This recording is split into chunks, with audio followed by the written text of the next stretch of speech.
How y'all doing? For this review, I'm going to cover a series, a sequel to a trilogy I did years ago. A while back, I did a review of the Nomad of a Tribe of One trilogy by Simon Hawke that sets in the Dungeons and Dragons campaign world of Dark Sun. For those of you who don't know Dark Sun, to summarize it, take a Dungeons and Dragons fantasy world, at least back in the 80s and 90s, and then make it into Mad Max. Instead of nuclear bombs causing the world as a wasteland into vast, harsh deserts, it was caused by destructive magic by ancient, powerful sorcerers. And so it's a very harsh, brutal one. You could look up D&D's Dark Sun. You can find several channels that explore it in length.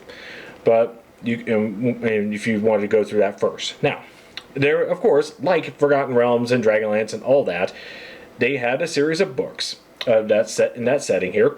One of them is the Prison Pentad series, which is probably the best one you want to get. So once you get those 5 books, that's probably the pinnacle of the novelizations of the Dark Sun world.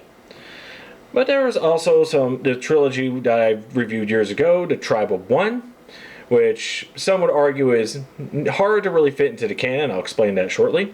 And there's also a few standalone ones. It doesn't have too many books set in that setting.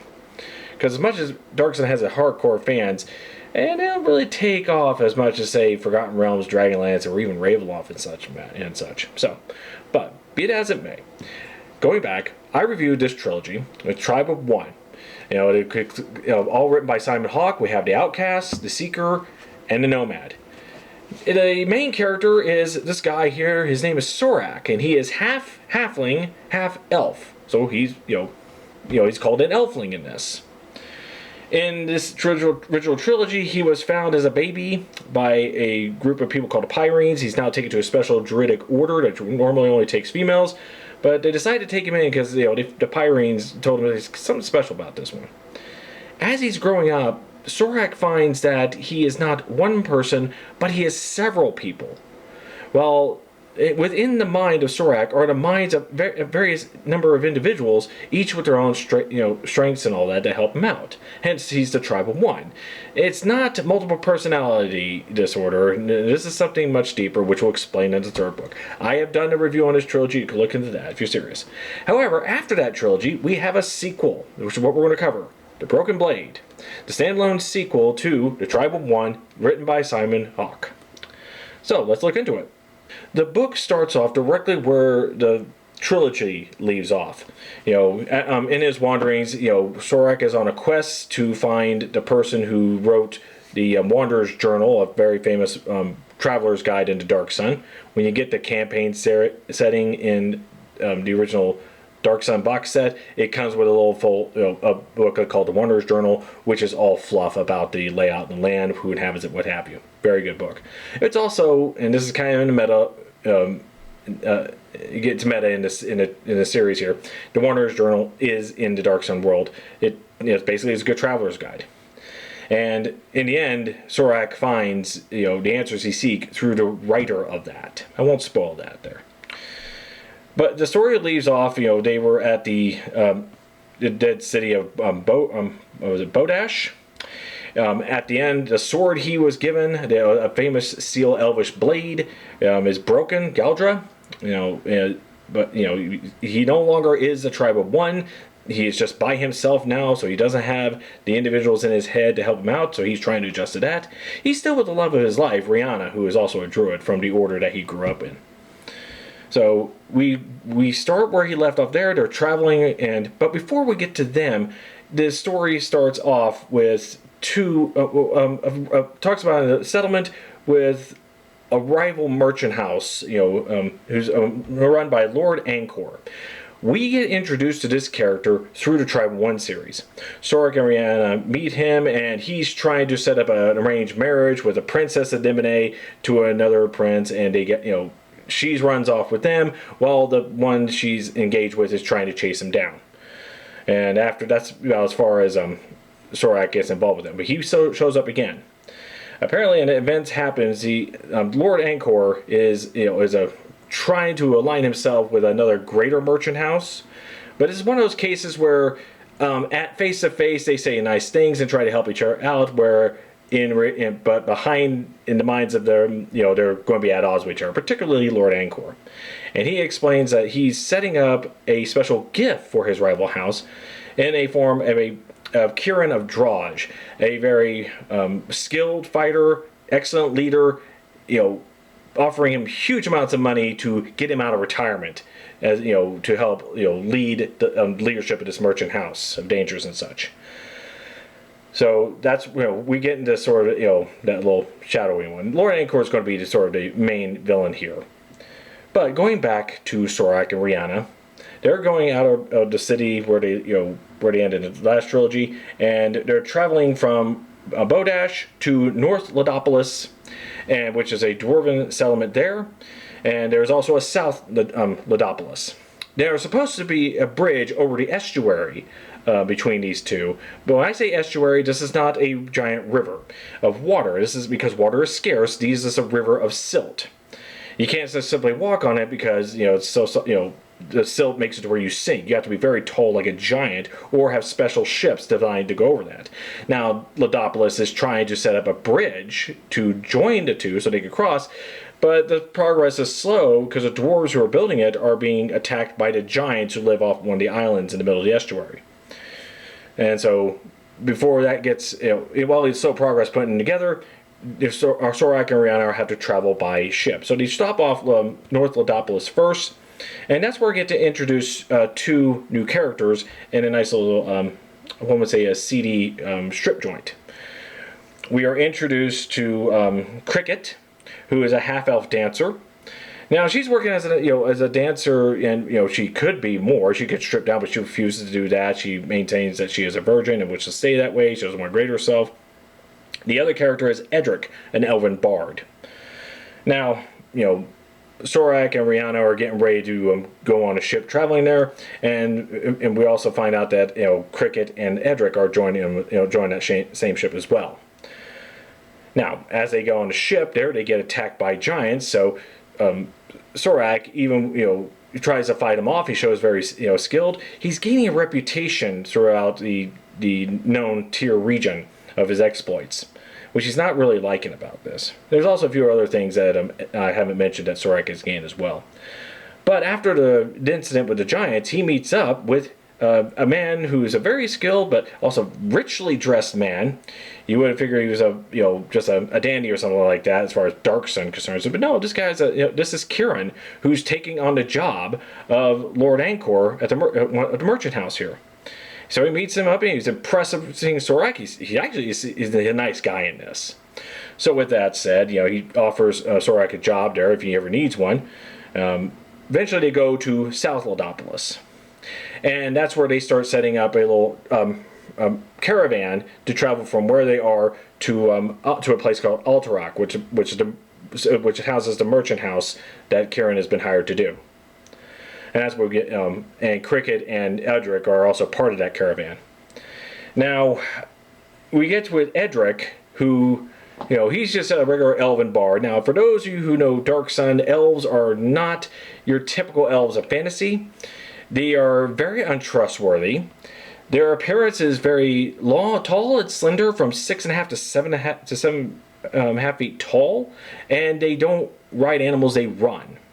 And this is going to get into one of the problems with this series that Simon Hawke reads in the middle of it. But he is not. He has his alternate plans despite what he's telling them, and Sorak and Kieran start figuring this out.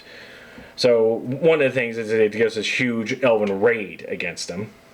But they, once they, get over that, they continue on. And to make a long story short, they reach Alterac, where Sorak, under the, who's now chosen to work with Kieran, is now, and Kieran's underneath the, working for Lord Angkor, who knows of Sadric from his previous ventures here. So there might be some odds about that. And Lord Angkor is conspiring with other individuals from other city-states that may want to remove Sorak, and they have, and some of the dangers that may get involved in that. I won't get too much into this, but it raises one of the things about Sorak as he goes along with this. Galdra, his sword is broken, but it still emits a blue, a magic presence about it. He tries throwing it away because he's afraid of how people are viewing him as an elfling who's half-elf, but he's carrying a famous elven blade whose legends say may unite the elven tribes. He doesn't want to involve in that. He also, after meeting with, the creator of the Wanderer's Journal in the last one, he's getting visions, where he passes out and he's getting some premonitions of what might be coming soon to him. So there's that aspect of that. And he also, in the book, I'm going to say this. I won't explain the exact ending, but there is going to end in a very tragic sense, despite him overcoming what comes after him. He's going to lose something very special to him. And unfortunately, this is the last book of this series involving Sorak. That may piss you off if you get into this, but you have to remember, as much as that may suck, and we don't like that, you cannot make a harsh environment world, especially one like Dark Sun, and not suffer to some degree of various sorts. Just remember that. It may feel cheap, but you have to make some attempt to give that reminder. Now, overall, I have enjoyed this book, and I enjoyed the Tribe of One, but it's very flawed. And all it needs is just a proper editor who looked into Simon Hawke's work and changed things that fit to what we already know from the booklets that make up the role-playing game. One of the big ones is the elven attack on the caravan when they were camping at night. It is described that the elves that were making the attack were riding crowdloos. Crowdloos are these giant featherless birds with long claws that they use as there's no horses in this. They use giant bugs, crowdloos, kind of giant, bird-like things, various things. However, here's the thing. Dark Sun elves, unless injured for some reason, do not ride animals. They always run. They're natural sprinters. They can run for hours, for days even. Even in the hot sun about this. They're adamant about this. And again, but there's a scene where the elven raiders have the elves riding crowdloos. This can be easily fixed. And all you have to do is saying the elves have used a whole crew of crowdloos and forced it onto the camp as a distraction, as a disruption, and to do some damage, while the elves run in while they're distracted doing what they do. They could have done that. This is a very simple fix, but they didn't do that. And again, that's just a simple editor. In the Tribe of One series, when you find out who the writer of the Wanderer's Journal is, if for those who read the books of the RPG, what he is turning himself into. He is described as he was an elf in origin, but what he's turning into in the lore, it cannot be either. It has to be either human or half elf. Because this is where they have racial restrictions on these things. Now, they could have been an interesting exception, after all, in the canon of Dark Sun, to metamorphose themselves into dragons. If you go to high level wizards, the evil wizards, defilers, they can from level 20 to 30, they can start making preparations to start step by step becoming dragons. Now, normally, as you reach the next level, you gotta go a long, arduous preparation, gotta get the right supplies, there's a risk of death involved. And in the canon, one wizard was attempting to do it all in one step. Kalek from the Prison Pentat series, and also in Dark Sun lore, he was trying to make a Zerok and a preparations where he becomes from human, dragon, one incantations, but he failed. And in the books of the game, they say, okay, even though he was trying to do that, no one else in the game can do this. They can do this. They have to do it the long way. Going back to the author of the Wanderer's Journal, they could have done something like that, but you could probably ignore that one. Another thing about that, again, a little editing would do, throughout the Tribe of One and in this, the sorcerer-kings are constantly referred to as dragon kings. I think that could have been edited back to sorcerer-kings, because not everyone has a common knowledge to know the state that the sorcerer-kings of the city-states are. What it is, every sorcerer-king of the city-states is at least a first level of attempting to go to a dragon. but only like one of them has ever made it to a point where he's no longer recognizably human. That's Shinibune, for an example. Everyone else is still more or less human. The first level or two, you're still looking human. Still look human up to past that. So to call constantly the Sorcerer Kings Dragon Kings is to give the reader the impression that they're not, that everyone's kind of know that that's what they're called. Us, as people reading the world, would know that, who get into this lore, but the people in the world do not. So a simple edit would fix that, no problem. But I guess if you, after reading this trilogy, and years ago reading the Prison Pentad, which I do have, if the 5-book Prison Pentad is like Conan the Barbarian with Arnold Schwarzenegger in it, this I would probably put together as Conan the Adventurer, the animated cartoon series. In that they take something from a more serious, well thought out one, but change it more for kids. Some of it's dumbed down, or some of it's simplified, or some to just make things up to because, to make a kids things like that. I've seen this often among movies adapted into kids shows, especially from movies that shouldn't, were not intentionally made for as a cartoon to begin with. I use Conan as an example because it's fantasy, but I think another one good example is RoboCop.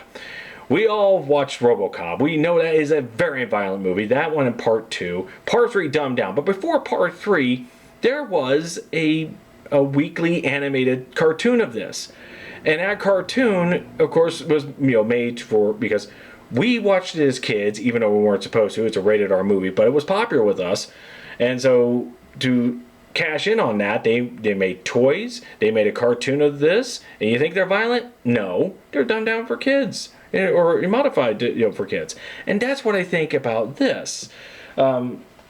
It could, there's too much, there's a lot of meta humor or a lot of meta things here. Like there's in the original Tribal 1, there is basically a Las Vegas area, which is part of Dark Sun, but one of the things is that there's a table where they're not gambling. They are people who are they're playing a role-playing game. They're playing Dungeons and Dragons. That's where it gets a little meta here. It's kind of like, I kind of forgave them earlier in the trilogy where they were rolling polyhedral dice, because, that's kind of cute. But I think it got a bit too overhand with the role-playing game, element in that Tribal 1. But despite its flaws, I like the character of Sorak. I wish, he may have gotten at least one more book to give him some hope of his life journey, but it stops right there. So yeah, Broken Blade, the sequel to the Tribal 1 trilogy, all written by Simon Hawke. So again, if you're interested in this one, you can go The Outcast, Seeker, Nomad. But here's the thing, you don't need to read these in order to pick it and to the Broken Blade, because once you get to the second or third chapter where it introduces Sorak, we get a nice summation of his journey of the original trilogy. So for those who have not read it, or has been a while since you read it, that part will serve your just to catch you up on that. For those who are going to read it all at once, you read this and then you read this part, like, I've already just finished reading that. But it's taken into account that it's going to be long periods of time, or you're just now reading it to, for new readers. And they don't have the trilogy, but want to read into this adventure. So, with all that said, Broken Blade by Simon Hawke, a sequel to the Tribal 1 trilogy. Like I say, I do enjoy it, flaws and all, but not as good as Prison Pentad, but it's not bad at all. So, thank you all for watching. You have a nice day.